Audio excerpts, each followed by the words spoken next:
کہ اللہ تعالیٰ کا تو وعدہ مدد اور نصرت کا ہے، اللہ تعالیٰ کا تو وعدہ روشنیوں کی طرف لے جانے کا ہے، لیکن مومن کہلانے کے باوجود اخباروں میں کالم نویس جو ہے یہ لکھتے ہیں کہ ہم ایمان میں کمزوری کی طرف بڑھ رہے ہیں، ہم روشنیوں سے اندھیروں کی طرف جا رہے ہیں، ہم مادی لحاظ سے بھی ترقی کے بجائے تنزل کی طرف قدم بڑھا رہے ہیں۔ کون سی ایسی برائی ہے جو اس وقت ہم میں نہیں؟ یہ ان کے خود اپنے لکھنے والے لکھتے ہیں۔ بس کہیں نہ کہیں ہم نے اس خدا کو ناراض کیا ہوا ہے جو مومنوں کا مولا ہے۔ اب بھی سوچنے کا وقت ہے کہ اپنے اندر ایمان کی روشنی پیدا کریں، اللہ کے دین کی نصرت کے لیے آگے آئیں، وقت کے امام کی پہچان کریں،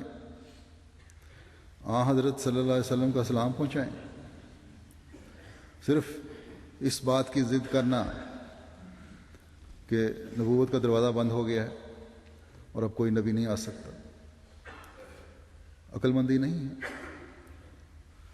بزرگان سلف جو ہیں ان کے اقوال کو دیکھیں اور غور سے دیکھیں اور پڑھیں کہ وہ کیا کہتے ہیں۔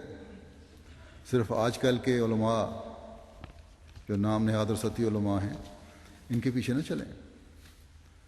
بعض پرانے بزرگوں کے بعض حوالے میں پیش کرتا ہوں۔ حضرت محی الدین اور جو ہماری جماعت کے لٹریچر میں اکثر موجود ہیں اور یہ ہم پیش کرتے ہیں، بلکہ ان کی اپنی کتابوں میں موجود ہیں۔ یہ حضرت محی الدین ابن عربی فرماتے ہیں کہ وہ نبوت جو حضرت صلی اللہ علیہ وسلم کے وجود پر ختم ہوئی وہ صرف تشریعی نبوت ہے، نہ کہ مقام نبوت۔ بس حضرت صلی اللہ علیہ وسلم کی شریعت کو منسوخ کرنے والی کوئی شریعت نہیں آ سکتی اور نہ اس میں کوئی حکم بڑھا سکتی ہے، اور یہی معنی ہے کہ حضرت صلی اللہ علیہ وسلم کے اس قول کہ رسالت اور نبوت منقطع ہو گئی، اور لا رسول بعدی ولا نبی، یعنی میرے بعد کوئی ایسا نبی نہیں جو میری شریعت کے خلاف کسی اور شریعت پر ہو۔ ہاں اس صورت میں نبی آ سکتا ہے کہ وہ میری شریعت کے حکم کے ماتحت آئے، اور میرے بعد کوئی رسول نہیں، یعنی میرے بعد دنیا کے کسی انسان کی طرف کوئی ایسا رسول نہیں آ سکتا جو شریعت لے کر آوے اور لوگوں کو اپنی شریعت کی طرف بلانے والا ہو۔ بس یہ وہ قسم نبوت ہے جو بند ہوئی اور اس کا دروازہ بند کر دیا گیا ہے، ورنہ مقام نبوت بند نہیں۔ فتوحات مکیہ جلد 2 صفحہ 73۔ پھر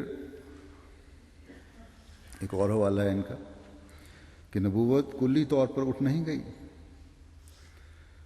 اسی وجہ سے ہم نے کہا تھا کہ صرف تشریعی نبوت بند ہوئی ہے، یہی معنی ہے لا نبی بعدی کے۔ بس ہم نے جان لیا کہ حضرت صلی اللہ علیہ وسلم کا لا نبی بعدی فرمانا انہی معنوں سے ہے کہ خاص طور پر میرے بعد کوئی شریعت لانے والا نہ ہوگا، کیونکہ حضرت صلی اللہ علیہ وسلم کے بعد اور کوئی نبی نہیں۔ یہ معنی ہی اسی طرح ہے جس طرح حضرت صلی اللہ علیہ وسلم نے فرمایا کہ جب یہ کیسر ہلاک ہوگا تو اس کے بعد کیسر نہ ہوگا، اور جب یہ کسریٰ ہلاک ہوگا تو اس کے بعد کوئی کسریٰ نہ ہوگا۔ حضرت امام شاہرانی فرماتے ہیں کہ وقولہ سلم لا نبی بعدی ولا رسول المراد بہی لا مشرع بعدی۔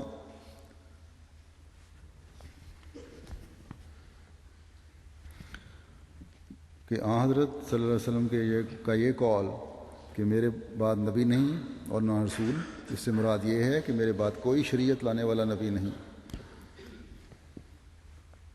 الجواقیت والجواہر جلد 2 صفحہ 42۔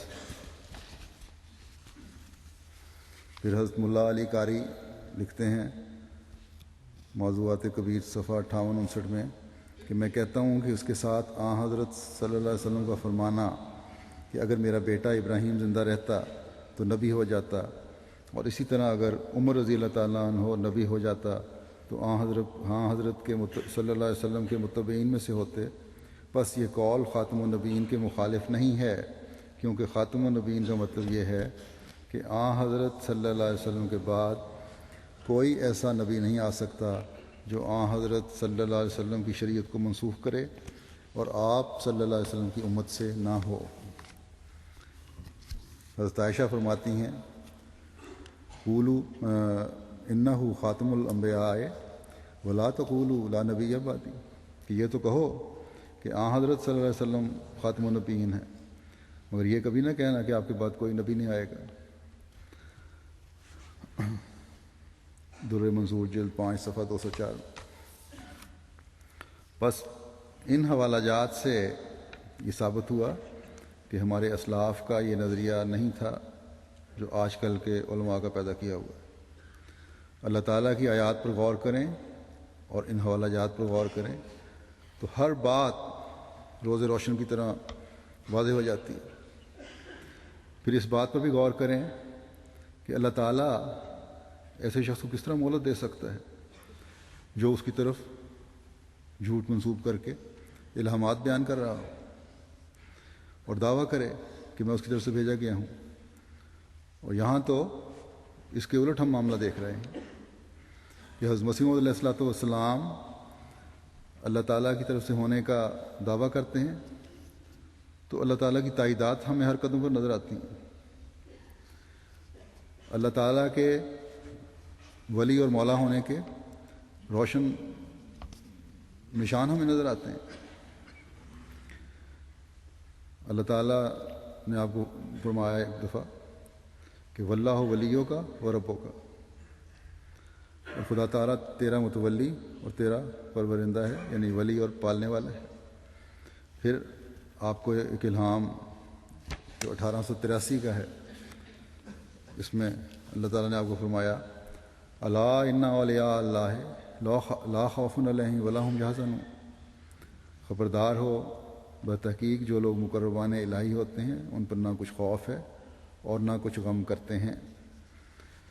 اور اس کے علاوہ بھی اس مضمون کے بے شمار الہامات آپ کو ہوئے۔ جھوٹے مدعی نبوت کے بارے میں خدا تعالیٰ فرماتا ہے کہ وَلَوْ تَقَوَّلَ عَلَيْنَا بَعْضَ الْأَقَاوِيلِ لَأَخَذْنَا مِنْهُ بِالْيَمِينِ، اور اگر بعض جھوٹ ہماری طرف منسوب کر دیتا تو ہم یقیناً اسے دائیں ہاتھ سے پکڑ لیتے۔ اور حضرت مسیح موعود علیہ الصلوۃ والسلام تو اپنے الہامات بیان کرنے کے بعد 25-26 سال اللہ تعالیٰ کی وجہ سے زندہ رہے، اور جماعت کی نہ صرف زندہ رہے بلکہ جماعت کی ترقیات دیکھی۔ اور یہی نہیں بلکہ بہت سے الہامات اللہ تعالیٰ نے بڑی شان سے پورے ہوتے ہوئے آپ کو دکھائے، اور اللہ تعالیٰ نے بے انتہا موقعوں پر اپنے ولی ہونے کا ثبوت دیا، ایسا واضح ثبوت جو ایک اندھے کو بھی نظر آتا ہے۔ آپ کو اللہ تعالیٰ نے فرمایا کہ میں تیرے ساتھ، اور آج تک بھی ہم دیکھ رہے ہیں اللہ تعالیٰ نے فرمایا کہ میں تیرے ساتھ اور تیرے پیاروں کے ساتھ ہوں۔ آج تک ہم یہ نظارہ دیکھ رہے ہیں اور انشاءاللہ آگے بھی دیکھیں گے۔ اللہ تعالیٰ نے آپ کو فرمایا کہ تیری دعوت کو دنیا کے کناروں تک پہنچا دے گا۔ یہ الہام ایک اور ہے، میری تبلیغ کو دنیا کے کناروں تک پہنچاؤں گا، اس کے علاوہ یہ بھی ہے تیری دعوت کو دنیا کے کناروں تک پہنچا دے گا۔ یہ 1886 میں الہام ہوا۔ اس وقت قادیان کی کیا حالت تھی؟ کوئی ذرائع نقل و حمل اور رسل و رسائل نہیں تھے، کسی قسم کی سفر کی، ٹرانسپورٹ کی، کمیونیکیشن کی سہولت موجود نہیں تھی۔ پیدل بٹالے جانا پڑتا تھا سواری لینے کے لیے یا ٹانگے پہ چڑھ کے۔ قادیان ایک چھوٹا سا گاؤں تھا، کسی کا اس طرف آنا نہیں تھا، اور اس گاؤں سے ایک دعویٰ کیا آپ نے، اس وقت لوگ اس دعوے کو سن کے ہنستے ہوں گے، اور آج ہم دیکھیں کہ آپ کی دعوت دنیا کے کناروں تک پہنچ گئی ہے۔